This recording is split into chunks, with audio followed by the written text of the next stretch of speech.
Hello बच्चों, हम लोग आज फिर से अपने टॉपिक पे आते हैं। कौन सा? जो हम लोग पिछले वीडियो में पढ़ा, पोटेंशियोमीटर, उसी की कंटिन्यूएशन में नेक्स्ट टॉपिक हमारा क्या है? नेक्स्ट टॉपिक हमारा है उसमें हाउ वी कैन फाइंड और how we can obtain the EMF of given cell. ठीक है ना? तो चलिए शुरू करने के पहले, ठीक है, सभी लोग क्या करेंगे? चैनल को सब्सक्राइब करेंगे, ठीक है, जिससे इसको सब लोग जान पाएंगे। साथ साथ बेल आइकन को भी प्रेस कर दीजिए, जिससे क्या नए वीडियो डाल रहे हैं day by day per day, ठीक है, जिससे आपको नए नए वीडियो मिलते रहें और नई नई जानकारियाँ सर्किट के बारे में, फिजिक्स के बारे में मिलती रहे आपको, जो कि आपके लिए क्या हो गया, काफ़ी लाभदायक होगा। ठीक है, चलिए ओके, हम लोग क्या शुरू करते हैं? नेक्स्ट हमारा क्या है? नेक्स्ट हमारा हो गया कि हाउ वी कैन फाइंड और how we can obtain the EMF of given cell. पहले देखिए सर्किट क्या है। सर्किट में बहुत थोड़ा चेंज करना, फिर क्या सर्किट सेम रहेगी। जो हमने क्या किया, जो हमने EMF के लिए जो compare of EMF of two cell के लिए सर्किट बनाया है, सेम सर्किट रहेगी इसके लिए। थोड़ा चेंज करेंगे। क्या चेंज करेंगे? आपको क्या है, एक सेल दी जाएगी, उस सेल का EMF निकालना है। क्लियर हुआ? ठीक है। इसके साथ में एक सेल और दी जाएगी, जिसे बोलते हैं स्टैंडर्ड सेल बोलते हैं। ठीक है, उस स्टैंडर्ड सेल का EMF मालूम रहेगा। ये अंतर होता है भाई। क्लियर हुआ? क्या दिया जाएगा? एक दिया जाएगा गिवन सेल या क्या पेट्रोल सेल रहेगा, जिसका हमको निकालना है। दूसरा क्या दिया जाएगा? Standard cell. क्या दिया जाएगा? Standard cell. क्लियर हुआ? हम मान लेते क्या है, मान लो लेट यहाँ क्या जो हमारा स्टैंडर्ड सेल है, उसका EMF कितना हो गया? अगर उसका हो गया EMF of standard cell, standard cell कितना मान लो E है, एंड या इसका इरेज मानते हैं स्टैंडर्ड सेल का, एंड जो प्रैक्टिकल सेल है, गिवन सेल है, तो क्या हो गया? And EMF of given cell, इसका कितना मान लो E है। क्लियर हो गया? अब क्या करना है? अब यही करना है भाई, यहाँ क्या लगा दो, यहाँ लगा दो, E लगा दो, E डैश लगा दो, जो स्टैंडर्ड सेल है। अब की वही चीज केवल रहेगा ये। यहाँ क्या लगा दिया? जो गिवन सेल है। ठीक है, क्या चेंज किया? यहाँ लगा दिया स्टैंडर्ड सेल, यहाँ लगा दिया गिवन सेल, बस। बाकी सर्किट सेम है, सर्किट बन जाएगी। क्लियर हुआ? सर्किट बना लेंगे। ठीक है, बना लेंगे सर्किट। अब क्या करेंगे? पहले चूंकि स्टैंडर्ड सेल का EMF मालूम है, ठीक है, उससे निकालेंगे पोटेंशियल नल पॉइंट। उससे क्या निकलेगा? उससे निकलेगा पोटेंशियल ग्रेडियंट। भाई एल मिल जाएगा नल पॉइंट, E डैश आपको मालूम है। और जब पोटेंशियल ग्रेडियंट फाइंड हो गया, then we can simply find E। Clear हुआ? सर्किट बना लिया, वीडियो पॉज करके सर्किट यू कैन ड्रॉ। ठीक है, ड्रॉ कर लेंगे, फिर आगे लिखते हैं। इसका देखो लिखना क्या होगा इसमें। ठीक है, पहले क्या फिर देखो इनिशियली क्या किया है? इनिशियली कंप्लीट सर्किट, यहाँ लिख लेते हैं initially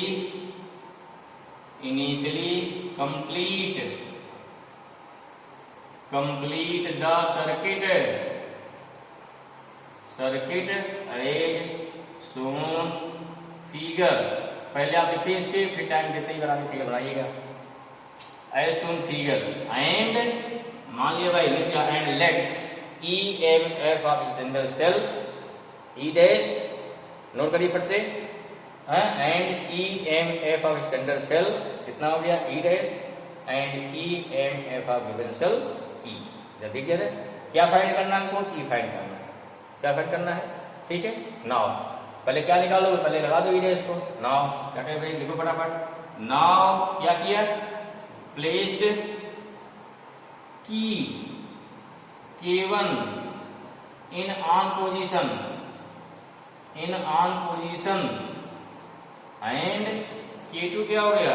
K2 is of position, रख दिया। Then obtained position of null point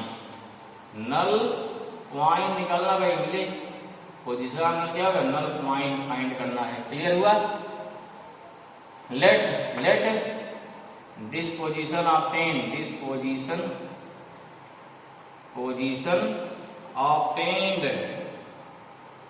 eight length, कहां पर? L1 पर, देयरफॉर क्या हो गया, E dash equal to K L1 आ गया। समझ में आया? यहाँ से क्या मिल गया, पोटेंशियल ग्रेडियंट आपको मिल गया ना, E डैश अपॉन L1। आपको L1 भी मालूम है, E डैश भी मालूम है, क्योंकि E डैश स्टैंडर्ड सेल है जिसका कीमत आपको मालूम है। क्लियर हुआ? अब क्या निकालेंगे भाई, सिमिलरली, फिर क्या हो गया, similarly obtained the position of null point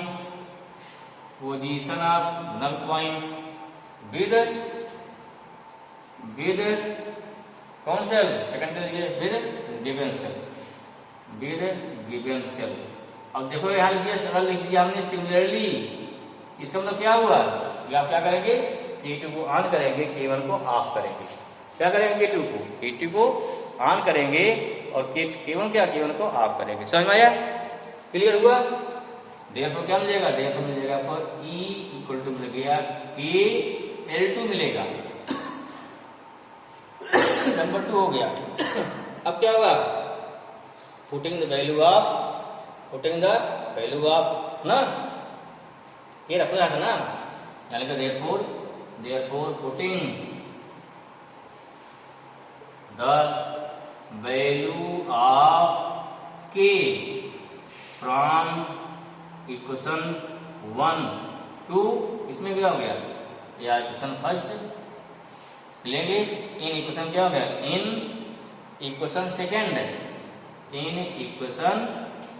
second क्या मिलेगा, वी गेट, हमको क्या मिलेगा भाई, यहाँ पर तो मिटा रहे लिख लिए होंगे ना, वेलपुट कर दो भाई, क्या मिल जाएगा, अब मिल जाएगा E इक्वल टू K कितना आया है, K आया है E डैश, कितना आया है, ये आपका E डैश आया है, अपान कितना L डैश आया है, इंटू कितना हो गया, L1 आया, L1 इंटू हो गया L2, अर्थात कितना ये आ गया, ये आ गया L2 बाई L1 इंटू हो गया E डैश। इस प्रकार से क्या हो गया, ठीक है, इस प्रकार से हमें यहाँ मिल जाएगा एट द पोजिशन ऑफ, क्या हो गया, नल पॉइंट को निकाल करके मिल जाएगा EMF of given cell. Simple है ना, आसान है, यू कैन डू, कठिन है, आसान है, निकाल सकते हो आराम से ना। इस प्रकार से क्या मिल सकता है हमको, कैसे फाइंड करेंगे EMF ऑफ सेल। कोई क्वेश्चन दिया जाएगा, उस क्वेश्चन ध्यान पढ़ना है, फिर कैसे निकाला जाएगा आंसर उसके निकलेगा। समझ में आया इतना? हाँ, चीज होता कभी भी देता है कि क्वेश्चन दिया जाता है, उससे कोई मतलब नहीं है, इसे क्या आता है, इसमें एक लगाया जाता है, क्या होता है, शॉर्ट सर्किट कर देता है, और जब निकलता नल पॉइंट शॉर्ट सर्किट हटा देता है।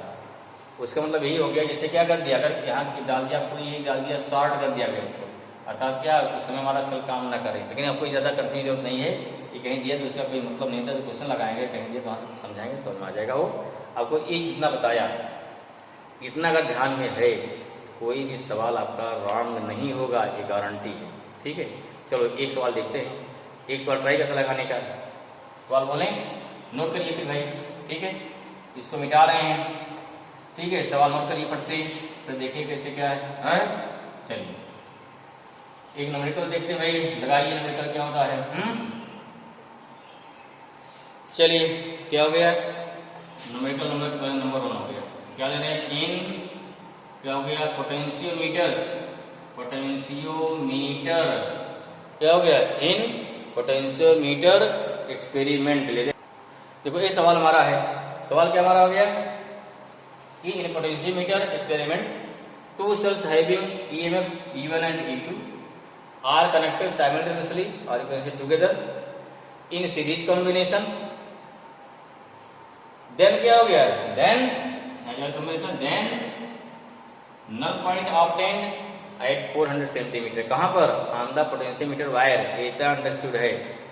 And when both cells are connected together in parallel combination, then null point obtained at the length of 300 centimeter. Compare the EMF of given cell. Note down, पहले question note करिए, video pause कर लीजिए, फिर note कर लीजिए आराम से। Clear हुआ? अगर नहीं नोट कर पाए हैं, यू शुड नोट डाउन। अब देखो सर्किट क्या बनेगी, प्रयास के न्यूमेरिकल एग्जाम में भी कोई बात नहीं है, पेन से फटाफट सर्किट बना दीजिए, क्लियर हो जाएगा ना। देखो क्या पॉइंट, ये तो पक्का है, अगर मान लिया क्या हमको निकालना है, इनका इनमें कंपेयर करना है, तो सर्किट आपको याद है ना, ठीक है। अब देखिए सेम सर्किट हमारी, इसी सर्किट वही बन गई हमारी, क्या करना है, इसी पॉइंट ए से क्या दो सेल हमारे पास हैं, पहले क्या लगा दिया, दो सेलों को देखिए, इसे बोलते हैं सीरीज कॉम्बिनेशन, एक का प्लस माइनस, इसे क्या बोलेंगे, सीरीज कॉम्बिनेशन। पैरेलल क्या होता है, पैरेलल देखिए बताए थे, अगर दोनों माइनस एक साथ हो जाए इसे बोलते हैं पैरेलल। फिर क्या हो गया, E1 क्या हो गया, E2 हो गया, क्लियर हुआ। दोनों जोड़ दीजिए, अब यहाँ की भी लगा देना है ना, एक एक की लगा देना, तो कंपेयर करना है, एक की यहाँ हो गई, एक की यहाँ हो गई, ये हो गया K1, ये क्या हो जाएगा E2। You should complete this circuit diagram also, लगाने के पहले क्लियर हो जाएगा, समझ में आया, ठीक है। कंपटीशन जहाँ सर्किट नहीं बनानी है वहाँ फट से लगा दो एक लाइन में। क्वेश्चन तो लंबे हैं, लिखने के लिए बहुत लंबा है, ठीक है, लिखा जाएगा, अगर फॉन्ट इसका बड़ा है पेपर में आएगा, आधे पेज में आ जाएगा, ठीक है। कुछ देखिए देखा पोटेंशियोमीटर, क्वेश्चन ही नहीं पढ़ते हैं, लगाने के बाद छोड़ दीजिए, जब क्वेश्चन पढ़ लिया समझ लिया, इट्स वेरी वेरी सिंपल। देखो क्लियर हुआ, just you know what the meaning of series and parallel combination, आपको ये भी पता होना चाहिए, तभी आपका सवाल आएगा, नहीं तो नहीं आएगा ना। चलिए पता उतना हो गया, चलो भाई ठीक है। क्या दिया इसमें, E1 E2 है, अगर दोनों सीरीज में है, अब सीरीज में क्या होता है, अगर दो सेल सीरीज में है तो वहाँ इक्विवेलेंट कितना आता है, वहाँ आता है E1 प्लस E2 आता है, अगर पैरेलल में है E1 माइनस E2 आता है। तो क्या भाई गिवन क्या होगा, पहले गिवन क्या गिवन है भाई, गिवन है L1 क्या दिया है 400 सेंटीमीटर पहले में सीरीज में, और L2 क्या दिया है 300 सेंटीमीटर दिया ना, किसमें ये दिया सीरीज में जुड़े सेल, ये कैसे दिया है, इनके साथ पैरेलल दिया गया। देयरफॉर क्या लगा देंगे, during series combination of cell क्या आ जाएगा, तब आ जाएगा E1 प्लस E2 आ जाएगा, क्या हो गया ये KL1, रूल वही चेंज करेंगे, नियम वही रहेगा, ठीक है। ऐसा में कहीं पर भी आपको अपना दिमाग नहीं लगाना है, बस जो किताब का जो रूल है वही लगाइए, ठीक है। जब साइंटिस्ट बन जाएगा उसको खोजिएगा तो लगाइएगा, कौन रोक रहा है। चलिए सिमिलरली क्या हो गया, सिमिलरली क्या हो गया, ड्यूरिंग पैरेलल कॉम्बिनेशन ना, during parallel combination of cell क्या हो जाएगा, तब कितना हो जाएगा, तो हो जाएगा E1 minus E2 equal to कितना हो गया, KL2 आ गया, समझ में आया, आ गया, वेरी गुड। अब क्या करेंगे, दोनों को डिवाइड कर, बिल्कुल डिवाइड कर दिया, देयरफॉर हो जाएगा फ्रॉम इक्वेशन 1 एंड क्या हो गया, एंड इक्वेशन 2, ठीक है। उसको डिवाइड करेंगे ना, डिवाइड करके सारी वैल्यू पुट कर दीजिए, क्या मिल जाएगा हमको, फिर आंसर मिल जाएगा उसका, समझ में आ गया। क्या करना है, दोनों को चलिए डिवाइड करते हैं, देखिए भाई समझ में आ गया, इतना ऊपर मिटा दे रहे हैं, आइए नोट कर लिए होंगे ना, चलिए ठीक है। क्या हो जाएगा, देखिए यहाँ पे कितना आ गया, डिवाइड करिए, यहाँ लिखो डिवाइडिंग करते हैं ना, फर्स्ट सेकेंड तो गया E1 plus E2 upon E1 minus E2 equal to कितना हो जाएगा, इक्वल टू होगा KL1 अपॉन हो गया KL2, ये कैंसिल हो जाएगा, या कितना भाई आ गया E1 plus E2 upon E1 minus E2 equal to कितना हो गया 400 अपॉन 300। तो क्या कर देंगे, इसको क्रॉस मल्टीप्लिकेशन कर दीजिए, कितना आएगा, ये हो गया 3 ना, 3E1 plus E2 equal to 4E1 minus E2, कितना आया, ब्रेक करो भाई, 3E1 आ गया प्लस 3E2 आ जाएगा, 4E1 आ गया माइनस 4E2 आ जाएगा, क्लियर हुआ, E2 जल रहा है उसको जल ले जाइए, या कितना हो गया 4E2 आया प्लस 3E2 आ जाएगा इक्वल टू 4E1 आ गया माइनस 3E1, अर्थात कितना हो गया 7 E2 इक्वल टू केवल 1E1 ना, इसे ले जाइए, या 7 अपॉन 1 कितना हो गया E1 by E2, this means E1 ratio E2 कितना आ गया 7:1 आ गया, ठीक है। इसी तरह आंसर क्या हो गया, ये हमारा क्या मिल गया, ये हमारा मिल गया आंसर मिल गया, क्लियर हुआ ना, ठीक है। इस प्रकार से क्या निकालते हैं, इस प्रकार से निकाल देंगे कैसे हम इसका निकाल सकते हैं, वैल्यू हमारी आ जाएगी। ठीक, एक सवाल हमारा हो गया, अब देखते हैं क्लियर। चलिए एक सवाल और देख लेते हैं किसका, एक सवाल और देखने छोटा देख लेते हैं मीटर ब्रिज का, फिर क्वेश्चन और हम कराते हैं आगे। अगला क्वेश्चन देखते हैं मीटर ब्रिज का। ओके, चलिए नेक्स्ट क्वेश्चन देखते हैं। क्वेश्चन नोट करिए भाई मीटर ब्रिज का, इसको फट नोट करिए। क्लियर हुआ? चलिए देखो ये सवाल दिया गया है, in metre bridge experiment with proper resistance R, कहाँ लगा रखा है, placed in resistance box, then null point obtained with unknown resistance of wire, unknown resistance of क्या हो गया, of wire at length 60 centimetre from first end of the metre bridge wire. Question फिर क्या है, when 10 ohm resistance connected with series combination of unknown resistance of wire, then null point obtained at 40 centimeter from the first end of the meter bridge wire, then find the value of R and unknown resistance of wire। देखो इतना लंबा पढ़ते पढ़ते आदमी थक जाता है ना, लेकिन दिमाग रहे क्या पढ़ा जा रहा है। पहले क्या मान लेंगे, पहले क्या मान लेंगे यहाँ पे, पहले लेंगे क्या दिया भाई, R मान ले, क्या मानते हैं, लेट अननोन रेजिस्टेंस कितना होगा, लेट अननोन रेजिस्टेंस आप कितना, रेजिस्टेंस ऑफ वायर कितना मान लो, उसको एस मान लेते हैं। क्या मान लिया, एस मान लिया। अब थोड़ा सर्किट देखते हैं, सर्किट में थोड़ा समझिए कैसे कैसे क्या करना है। सर्किट बना रहे हैं, प्रयास करते हैं, समझिए देखते, ठीक है ना। Okay clear. देखो ए मैंने क्या किया, इस सर्किट एक बार ड्रा कर लिया, सोच लिया, क्या लिया, देखो अपना मीटर में सर्किट हो गई, यहाँ क्या जोकी लगा दिया, गैल्वेमीटर लग गया, ये हो गया, रेजिस्टेंस हो गया, आर हो गया। शुरू में क्या करा है, अगर जब इसमें आर लगा है, एस लगा है, नल पॉइंट कहाँ मिल रहा है, L1, तो इनिशियली क्या है, ड्यूरिंग क्या, फर्स्ट कंडीशन, ड्यूरिंग क्या हो गया, फर्स्ट कंडीशन कहाँ मिल रहा है, फर्स्ट कंडीशन L1 कहाँ मिल रहा है, 60 सेंटीमीटर। ठीक है, देयरफॉर क्या हो गया, देयरफॉर फ्रॉम हमारा क्या होता है, P by Q equal to R by S ना, यहाँ क्या हो गया, यहाँ L कितना हो गया, L, ये क्या हो गया 100 माइनस L, हमारा क्या होता है from L upon 100 minus L equal to क्या हो गया, R बाई S। L कितना आपका है, L हो गया 60, ये कितना हो गया 100 minus 60 equal to R by S, तो 60 में कितना हो गई, ये हो गया 60 upon 40 equal to R by S। असल में ये कितना आ जाएगा, यहाँ से कितना आ गया भाई, ये 0 कट जाएगा, this means R by S equal to कितना आया, ये आ गया आपका 3/2 नंबर 1। ठीक है, फर्स्ट कंडीशन क्लियर हुआ, दिस इज फर्स्ट कंडीशन आ गई। अब क्या लेंगे, क्वेश्चन मिटा दे रहे हैं, नोट कर लिया, ओके, नहीं नोट कर रहे वीडियो पॉज करिए, नोट करिए इसको, ठीक है, और ध्यान समझिए क्या कहा जा रहा है इसमें, तब क्लियर होगा।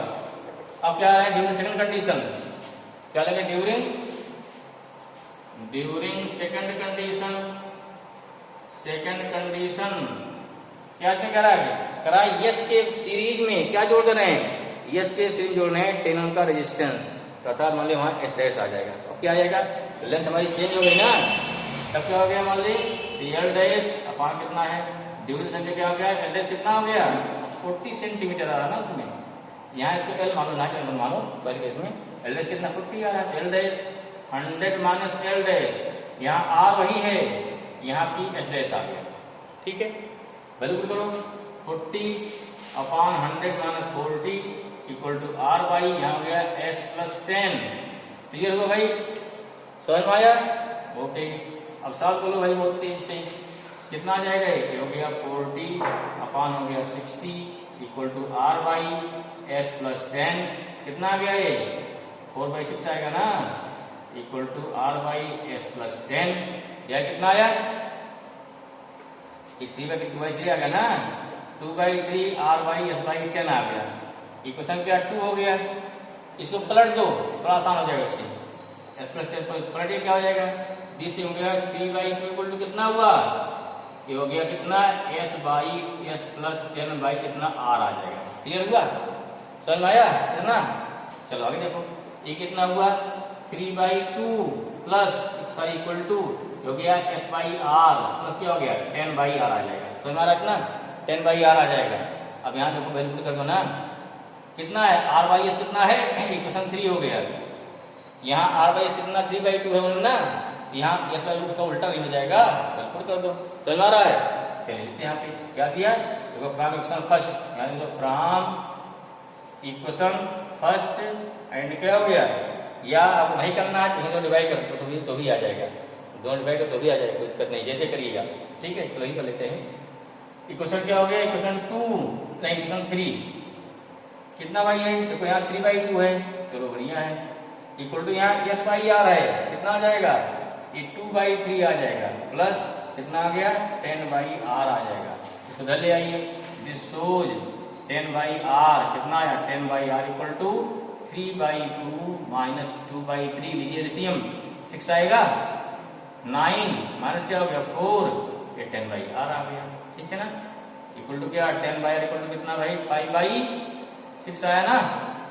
ठीक है, और सॉल्व करिए इसको फटाफट, चलिए सॉल्व करते हैं भाई, कितना आया, इसको इधर लेते हैं, क्या by cross multiplication 5r equal to कितना आ गया 6 इंटू 10 आया ना, r कितना आया 6 इंटू 10 अपॉन 5, 5 2 जा हो गया, r कितना आ गया, चेक कर लो, कंफ्यूजन नहीं होनी चाहिए। ठीक है, 12 ओम आ गया, अगर r मिल गया then we can find s। Now क्या लेंगे, फ्रॉम इक्वेशन फर्स्ट ले लो, क्या दिया है r/s इक्वल टू कितना दिया है 3/2 दिया ना, r कितना आया ये से भाई, r कितना आया 12 अपॉन हो गया s इक्वल टू 3/2, क्या करते हैं भाई cross multiplication 3s equal to हो गया 24, s कितना आया 24/3, s कितना आएगा 8 ओम। ठीक है, in this way the value of r equal to 12 ohm and the value of s equal to कितना हो गया, s इक्वल टू हो गया हमारा 3 ohm sorry 8 ohm. This is clear, note कर लिया, नोट कर लीजिए हाँ, और फिर क्वेश्चन और सॉल्व करिए। ठीक है ना, तो नेक्स्ट कल प्रयास करते हैं कुछ और क्वेश्चन लेंगे, भी थोड़ा 1-2 टॉपिक बचा है उसको कल पढ़ा के कल थोड़ा और हम लोग कराएंगे, ऐसा समझ में। ओके भाई, थैंक यू।